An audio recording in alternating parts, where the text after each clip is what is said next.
So they released another trailer. They did, and everyone else has already seen it and made videos about it.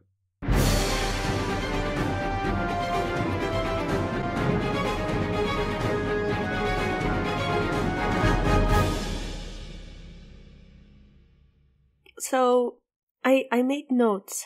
Oh my god. I know, like I said, concise, but What's wrong with you? But I can't seem to find them. So... Oh, that sounds more like you. Okay. It's okay now. Okay. And also, this is why I'm not being very loud, because it is like 5 a.m.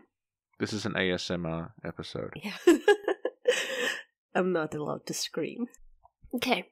So, I noticed a few things about Sekiro in their new trailer. So, there's like a burning village in the beginning, which reminded me of Neo. It's like the very first Neo village. It reminded me of that and also of Kuon. Which one is that again? The survival horror one they did before Sekiro. On like the PS2, that's really expensive. Why is it expensive? Because it's rare. Oh. But yeah, the design of the burning building is very similar to the design of the sort of main area of Kuon. Does it mean it's a Kuon sequel? I don't think it is. What if it's like a Demon Soul sequel, where in the end we find out it's Kuon? I would be down with that. I like Kuon, kind of. Okay, I like Kuon, kind of. Well, I like everything about Kuon except the gameplay, which is kind of a problem. A little bit, yeah. It's the relationship a lot of people have with Nier. Nier Automata? No, the first Nier. Do you know what happens whenever I talk to my boyfriend and Nier Automata comes up? I go, Nier a tomato, Nier Automata, Nier a tomato, Nier Automata, Nier a tomato, Nier Automata. And I do a little dance and it goes on for about 15 minutes. Let's call the whole thing off.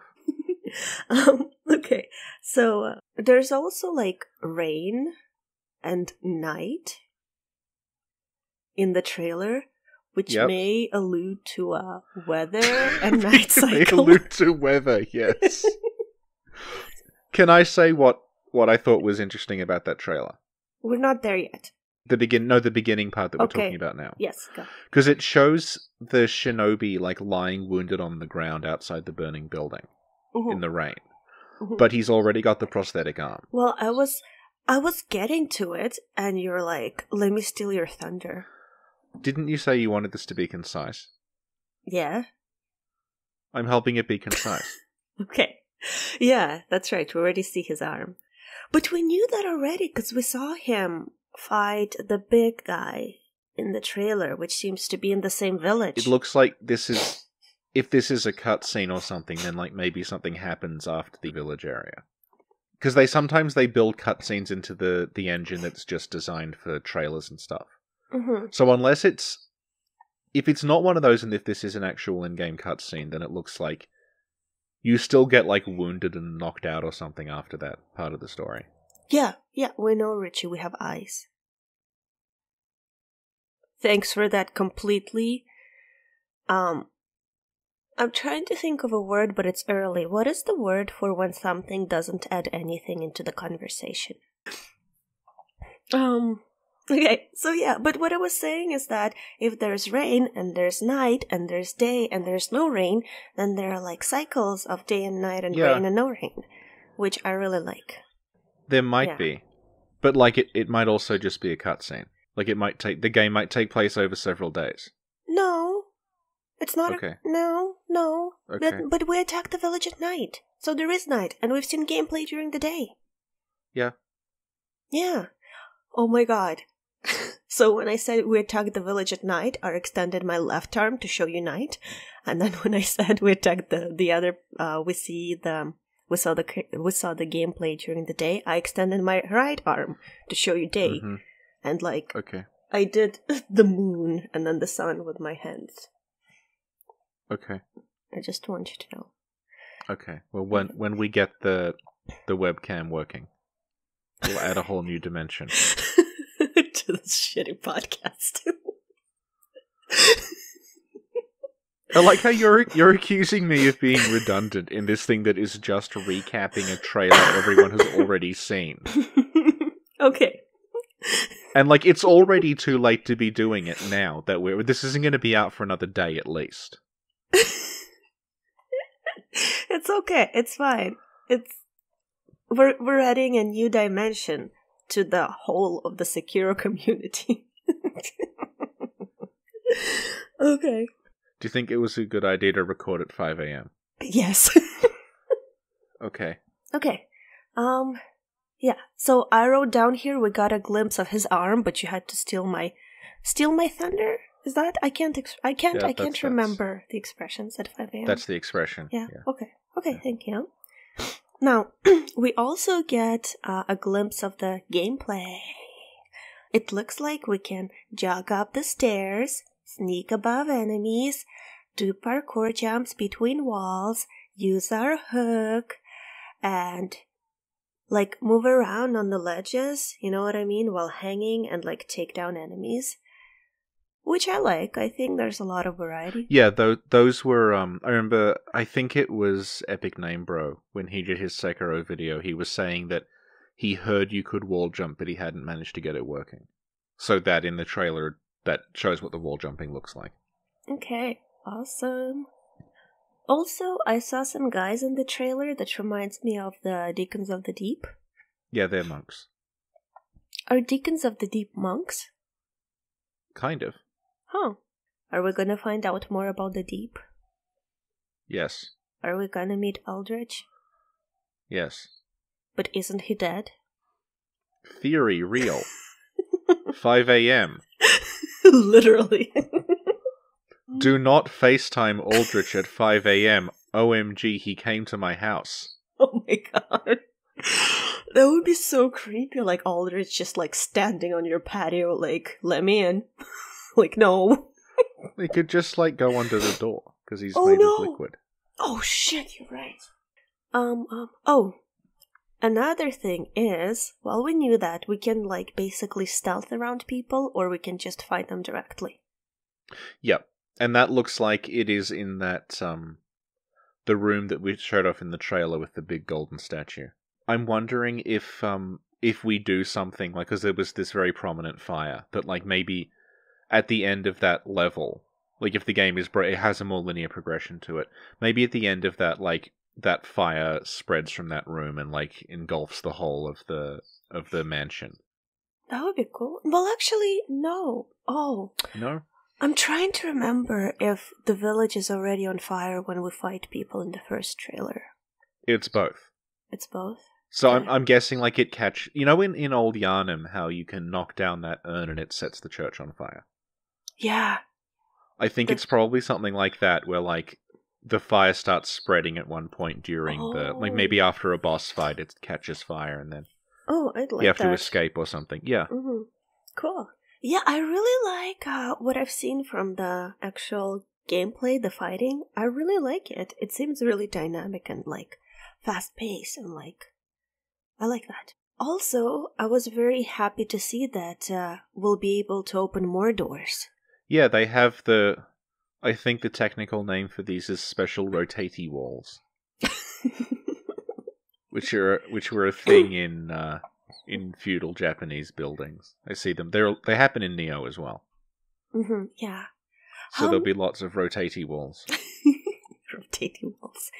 How many rotatey walls do you think only open from the other side? I'm looking forward to it. I'm expecting a lot of them to have, say, a bookshelf or just some crates or something on the other side. We have to push that out of the way before they'll open. Yeah. Do you think some of them will require keys despite not having keyholes? We'll need to have a lore episode on that. Maybe it has something to do with Odin. There is, like, a level in Neo that is just tons and tons of those, and I was there for hours. Oh yeah, you told me. You're such a noob. Couldn't figure it out on your own, had to go to YouTube.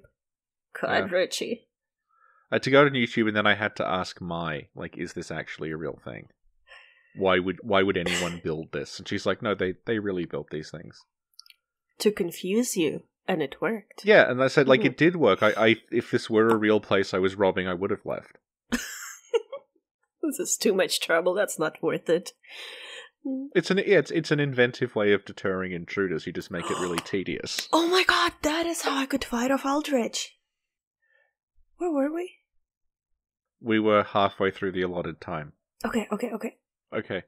We've seen a rotatey wall. Yeah, rotatey wall. Oh, yeah. Okay, where I was going with this is that, why, when like, it says opens from the other side, why doesn't the character just, like, pull instead of pushing? It's true, yeah, they're not the brightest. The most confusing one of those is in Bloodborne. That little house. There's like the dark house with the guy in the wheelchair in the corner. Yeah. Mm-hmm. One of those doors is locked so you can't open it from inside, but you can open it from outside. That's not very secure. Like, that's a safety hazard. What if, like, there's a fire? You can't get out? It just destroyed my suspension of disbelief entirely.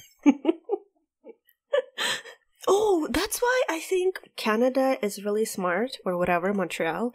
I think in all of the places I lived, on the outside it's a key, right? Right. But on the inside, it's a thing that you turn. Like, you don't need a key to get out. Do you guys have that? What, a lock? Yeah, but a lock, no, because where I lived in Moscow, it's a door, but the lock where you need the keys on both sides. So you need a key to get in, and you need a key to get out. So Moscow is a Souls-like city. Yeah, exactly. Yeah. But anyway, mm-hmm. Oh, and in the trailer we also meet a lady, or we see a lady with an umbrella.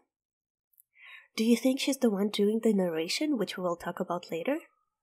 Isn't the narration from multiple people, though? I don't know. I wasn't really... Well, there's a guy and a girl, right?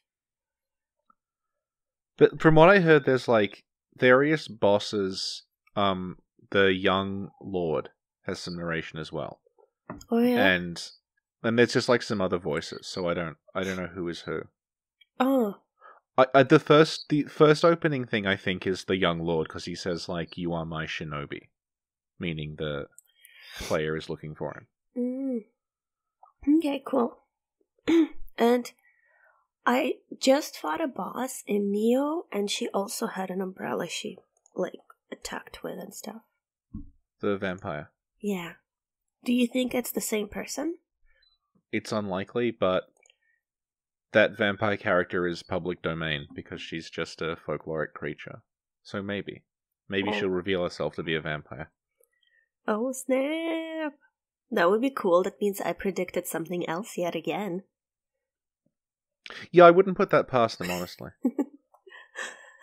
Yeah, and oh my god, did I tell you I really love Neo? I'm glad you like Neo. It's so good, and even that boss, like the chick boss, like, I don't know, I never got over my fear of Bloodborne bosses. Like, it's just like, I still can't. They're so terrifying and scary after all these years. I thought I got over it, but clearly I didn't. Because with her, like, the first time I saw her, and it was like, she was like super fast, and it was this and that, and I'm not understanding what's going on, and I'm like, how am I gonna do this? This is like Bloodborne all over again. Is this a game where I can't beat any bosses? And then, so I tried it out a couple of times, and then I'm like, oh, I get it. Like, she has a moveset, and when she does this, she does that. So so you can, like, learn the pattern, and then I beat her. And it only took, like, 8 tries. And it's, like, cool. It's not too easy, it's not too hard, it's like, I don't know, I like it. I'm really enjoying it, even though, like, I die a lot, I'm really, really enjoying it. Much more than Bloodborne the first time I tried it. Are we gonna have to do a podcast discussing Neo? Yes! Okay. Not discussing, like, praising Neo. Okay. Oh, another thing, and I don't know how I feel about that one that I noticed in the Sekiro trailer. I saw us use a spear. But you see, what I want is 1 weapon and max 5 add-ons. No. The spear is an add-on. Oh, thank God. Okay. Phew. Sekiro is still good. Alright. Yeah, it pops out of his arm. He holds it with both hands, but it, like, pops out of the arm. Okay. We're still good. Okay, and then there's a scene where, visceral attack or something. You know, like I think he jumps on someone from behind or grabs them, and then he does a thing. Yeah, he does like an execution move. Yeah, and it's literally like, it's very similar to the Bloodborne thing. Like, it gave me the same feel. I think there was even a sound that was reminiscent of the Bloodborne visceral. And then after that, there's it looks to be the big burning statue room from the first trailer.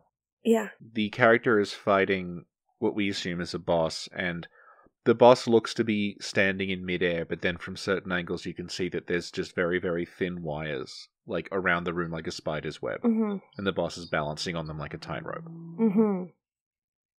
And around the Buddha, I'm saying Buddha, it's possibly not Buddha, and I'm just assuming statue. There's all these little tiny statues that I don't know if they're at all connected to the sculptor. But yeah, you can see like that appears to be the room that he was hanging from the beam in before. But you can see that the fire is spreading. This is why I think that like mansion area is going to burn as you continue to play through it. So the boss is on a little web like a tightrope. Yeah. I thought he was floating. I'm like, oh, it's the pursuer. But your thing makes sense.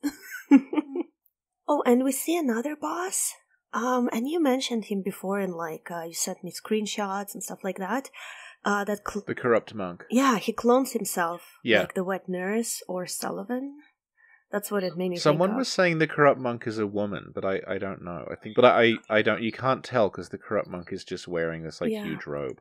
Yeah, and during the trailer, I can't remember if it's during the corrupt monk scene, Sekiro also does like face viscerals, like you do in Bloodborne, to the bosses. Yeah. Yeah, he grabs the corrupt monk and like snaps their neck. Yeah. Oof. So you're calling the character Sekiro now. Yeah. No? His name is John Sekiro. Yeah.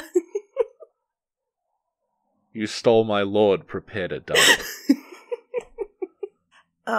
And it ends with John confronting a giant silver beast.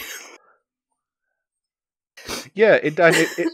It looks like a next gen version of the bloodletting beast, right down to having a wound in exactly the same place.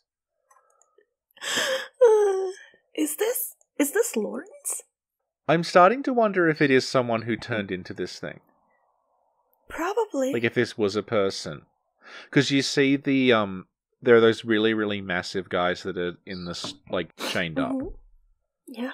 And they're, like, trying to break free, and I'm wondering if people gradually turn into these monsters. Oh, we'll find out. Who has... Have you seen its toenails? I don't know. Maybe. It doesn't trim them. They look terrible. No. Because I don't know if they're meant to be claws, but it just looks like it hasn't trimmed its toenails. And they just, like, sort of go out and curl around, and it looks really uncomfortable. Maybe it's trying to get in the World Guinness Book of Records for longest toenails. Yeah, you think it'd aim for something such as, like, largest ape, but longest toenails. It's playing with our expectations. Yeah. Richie, are you ready? Is this where we're talking about the subtitles? No, not yet. Okay, there's a scene in Sekiro where he picks up a sword, and then as he opens it, there seem to be like red particles emanating from it. Yeah. Is this a Shikage? It kind of is. Oh, tell me more. So this is a thing that has gone throughout, I think, all the Souls games, is the idea that there is a sword that, it's like a legendary sword of some description that is to a degree sentient, and when you pick it up, you sort of form a pact with it, and at that point, like, it can influence you as much as you are influencing it. They kind of represent that by having the sword sap your hit points as you use it. So the first one would be in Demon Souls, there is the Makoto. When you find the Makoto and give it to Satsuki, it, like, overwhelms him and he tries to kill you with it. So in Dark Souls 1, the Chaos Blade was meant to be that, where Shiva of the East was going to want the Chaos Blade, and if you gave it to him, he would be overcome by the desire to kill you because of the blade. Dark Souls 2 does it with Sir Olon. Dark Souls 3 I can't remember, I don't think that has it. I'm sure there'll be some katana that saps your hit points in Dark Souls 3, I can't remember what it's called. And then in in Bloodborne, you've got the Chikage. Mm-hmm. But you've also got the Moonlight. And the idea behind the Moonlight in Bloodborne is that Ludwig finds the Moonlight Sword, and then it starts influencing his behavior. That's why he calls it my guiding moonlight. So it looks like it's that. It's that you agree to become the bearer of this thing called the Mortal Blade. That is going to give you some, like, incredible degree of power, but will also, like, eat away at you, and the sword will use you as much as you use it, basically. Right. And this might be linked to the way that you can come back to life again. Because I noticed that when he opens the sheath of the sword, there's that, like, red particle sort of mist around it, and it looks like the mist that happens when you revive. So I'm wondering if the idea is, like, that the sword is what's allowing you to revive. So after you've done enough damage with it, like, it sort of stores that energy, and then you can come back again. Yeah. So I don't know, like, if he's given that by the sculptor, because he's indoors when he gets it. And it might be the sculptor's room, or if, like, maybe you get the prosthetic arm and then you have to get the Mortal Blade later on. Yeah, that's a good point. I don't know. I kind of assumed that he got the sword later for some reason. No, I guess I assumed he got the sword later because it's like you get the prosthetic arm from the sculptor, but then because a woman is narrating your sword, maybe you get the sword from her later on. Oh, actually, hang on. If you go back, if you go back to, you can see the thing the Mortal Blade is in being opened, and I think that is the sculptor. Because you can see the person who's opening it seems to have very, very hairy arms, which fits with the sculptor, because he's very, very hairy. Oh, no, it's not the sculptor, because they've got two arms. Oh my god. So, like, someone who's not the sculptor, who's wearing, like, a white robe. What timestamp is this? It's like 126 to 128. Okay, I'll tell you. I'll figure it out, Rich. I got this. Okay. Oh my god, is there a tiny arm? The second one. Look at that. It's a tiny hand. Look at 120. I think it's perspective. No, 120. It's a tiny hand. Look. Do you see? Where? Go at 120. Look, a tiny hand. I don't think that's a tiny hand. I think that's just a normal hand seen from a far away distance. Okay. So it could be the lady giving him the sword, like I said initially.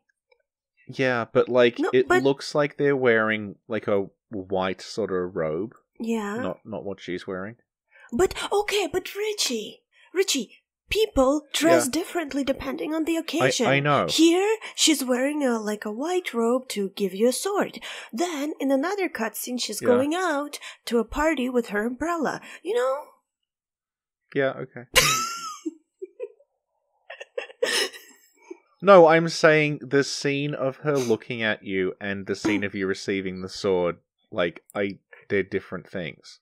Yeah, but you said she's talking about the sword while looking at you. But she's not talking, it's just voiceover. Don't make me scream at you at 5 a.m. I can't scream. It's 5 a.m. I'll wake up my boyfriend, and the neighbors will be mad. How about you get the sword and then you leave, and then some indeterminate amount of time later she sees you with the sword, and is like, that's a sword. Yeah, but she's not talking when she sees you. When she sees you, she's quiet. And then this is just voiceover from another time. Okay. She's gonna talk to herself or something? What is she, your cat? She's the same as your stray cat that talks to himself? This is already, like, at the limit of when you said we were going to record this for. Yeah. Okay, so now let's talk about the subtitles and the voiceover. Okay. I'll just rewind back to 17 seconds in. Well, there are subtitles. So we have 80 seconds to cover the rest of this before we've been recording for 45 minutes. Okay, go. Okay, so he says, even if you fall. That's a reference to the protagonist having fallen. Then he says, uphold the oath. That's a reference to the protagonist possibly having an oath. He's going to have to uphold it, but how? You also notice here that the subtitles are using letters to spell words in order to convey information to the viewer. Then it says to bring your master home. Who is the master? Is it the master that they established in the previous trailer, or a different master? I guess we won't know, but it's fun to speculate. Then he says, "You are my shinobi." This looks like a mistake, because it's a reference to the song My Sharona, but they've spelled it incorrectly. My shinobi! That's just ridiculous, folks. Well, then there's a woman who, at an indeterminate time and in an indeterminate place, while speaking to an indeterminate person, says, "I have witnessed a Shura once before." Do we know what a Shura is? No. Okay, Shura is, it's written like it's a proper noun, like it's a Shura. Mm-hmm. And the word Shura, there is a From Software game that uses the word Shura in the title. Yoshitsune Iuden Shura. The Shura there means, like, carnage. Mm-hmm. So she might be referring to, like, the sword being like a Shura sword or something. Mm-hmm. Then we see a tiny hand, or possibly a hand that's far away. And then he picks up the mortal blade, brackets, Fushikiri. Oh. He looks at the mortal blade, what's he thinking?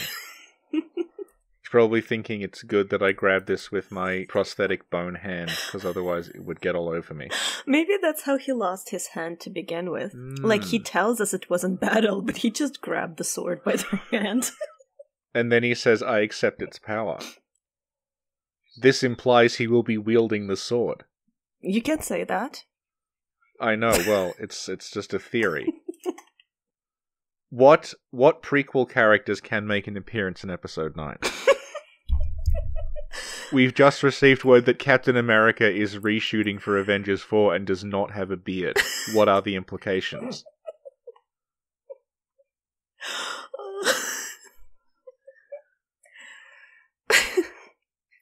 Is that it? Is the trailer over? No. Oh, how long is that thing? It's too long. Oh yeah, and the shot immediately after that where he's got the spear. Mm-hmm. He is fighting the Wolverine Claw guy. Yeah. And you can see that the fire is spreading, so I do think like that building is going to burn down. Uh-oh. How are they going to explain this to the insurance company? Maybe they have Shinobi insurance. Or maybe they were like, we don't need insurance, we've just made it really annoying to get into. Okay, so then the guy on the wire says, "We meet again, son of the owl."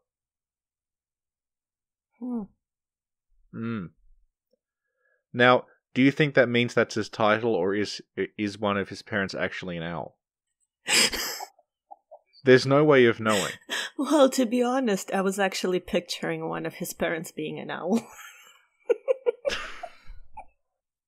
Sekiro means one-armed wolf, Yeah. but he's son of the owl. I think From need to spend a little more time making sure their worlds are consistent. I just want to say, like, these Sekiro videos are the worst things we've ever done. Like, by a long shot. So we have nothing to say.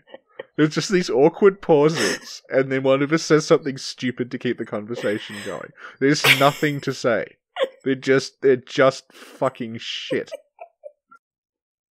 But you know, the owl I was imagining was an owl from the Disney movie about King Arthur. Oh no, it was called like Sword in a Stone. Oh yeah, the owl from that. I'm looking at a poster of Stone in a Rock. Sword in a Stone.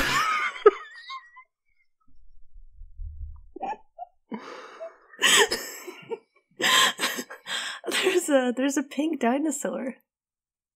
Is it Serendipity, the Do you pink remember dinosaur? this? I don't know. I don't remember anything about this. Don't you have to go to work? Yeah, soon. I think if we just, like, take a deep breath, we can finish the trailer before you have to go to work. Oh, okay, let me get another cup of coffee. I'll be right back. When I woke up, it was dark outside, and now it's light. Wow. Yeah. Okay, so what do we still have to do for the trailer? The corrupted monk. Okay, go. Okay, so the next slot of subtitles. for those who can't read subtitles. What's the fucking point of this?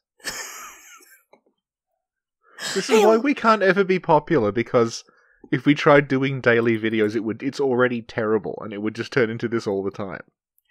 Well, Vati made a video about this. Are we worse than Vati? Yes, significantly. Oh, you're right. Who would watch this? Oh my god. You know I streamed Spider-Man yesterday? Yeah.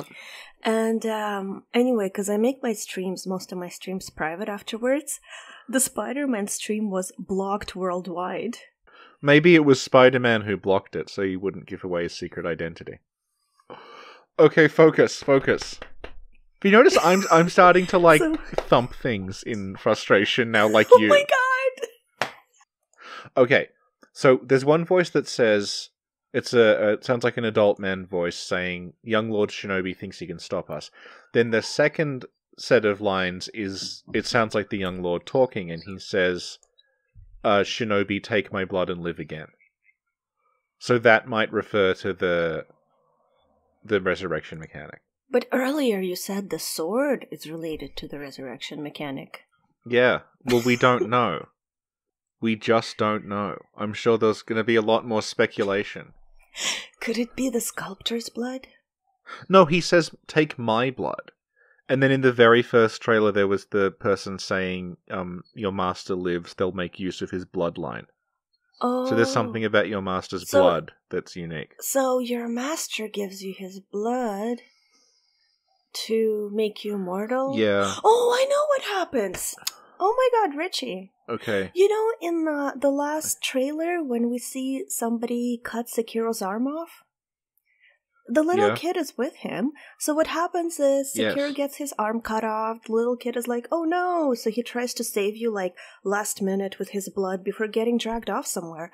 And then the sculptor guy finds you and takes you to his house, and he's like, "Oh no, you're missing an arm. Here you go, have my arm." And then later you find the sword. The chick gives you the sword. That sounds right. Yeah, that sounds about right, yeah. And I think in the first trailer they do show you with the master, though. I don't remember. Let's see, do you have your arm then? You know, that as I'm looking for this, I'm seeing Sekiro trailer analysis, and it's this video. Yeah. And they all have 20,000 views, and they were uploaded 2 days ago. Yeah, but also these people are popular. This is good. What is the point of this? Richie, what is the point of anything? What is the first Sekiro trailer? I can't find it. Only trailer analysis appear. I'll send it to you. Only trailer analysis. Imagine how annoying that must be. Yeah. If you're just trying to find something and then you find the trailer with two idiots talking over it. Yeah, I can only imagine. Yeah, hang on. No, yeah. It's at 50 seconds in, you can see the Lord and John Sekiro. Yeah. And John Sekiro does appear to have his mechanical arm. But this could shot. be, you know what this could be? This could be John rescuing his master. Yeah, so it doesn't mean that, it's possible that the master got dragged off, and then this is the end. This is John rescuing him. Do you think this is a retooling of the original Bloodborne plot where you had to rescue Lawrence? Yeah. Because they wanted to do something about trying to rescue someone. Mm-hmm. Then they cut that from Bloodborne, so they're kind of having another shot at it here. Maybe. You know what I feel like is going to happen, where you'll rescue your master once and then lose him again, and then you have to. There's going to be your master is in another castle. Yeah. Yeah, this is what that scene gives me the feeling of, where you found him and he's like, no, John, I'm fine. And then they take him away again. I feel like I'm going to cry a lot during Sekiro. If they do that to me, I will cry. I cried at the end of The Last of Us, and at the beginning of The Last of Us, and in the middle of The Last of Us. That sounds very emotional. Yeah, and 3/4 through The Last of Us. And during The Last of Us DLC. Yeah. Did we cover everything? Yeah, but everyone else covered it before us. This is redundant. No, this is You know how when you write an essay at the end, you have a conclusion that like summarizes things? So Yeah. after you watch all the trailers, you need a summary or whatever. We're like Vati is the intro, and then you watch all the trailers, and we're the conclusion. So we're just as important. Yeah, but there's nothing else to find in there. Yeah, that's why we're the conclusion. You don't present new things. Oh wait, you do. Oh wait, you're supposed to say why. Like if you write a research paper, right? At the end, you're supposed to say what's the point of this? Like why was this important? Yeah. Yeah, what are our contributions to knowledge? Yeah, okay, Richie, what are our contributions to the Sekiro community? Okay, here's our contribution to Sekiro knowledge. You know the trailer, it's all the things in that. What? We just named things that were in the trailer. That's it. But other people did that. It has to be contribution and new. You know what? I want to say that I think doing regular videos on Sekiro is a mistake. Still have 2 minutes. Anything about Sekiro? I thought everyone would be horny for the, kind of fat, husky guy with the sword. But it turns out they're all horny for the guy in the stocks who grabs you and thumps you on the ground. This is our contribution, Richie! Our contribution is me reporting from /fake Twitter. Yes! As an embedded journalist. Yes! Oh my god, you see, I knew you could do it. I have faith in you. I had faith in you, and it paid off. Yeah, there we go. There we go. I think you just said something that no other podcast or trailer analysis mentioned. Yeah, and why do you think they didn't mention that? Because we report the real news.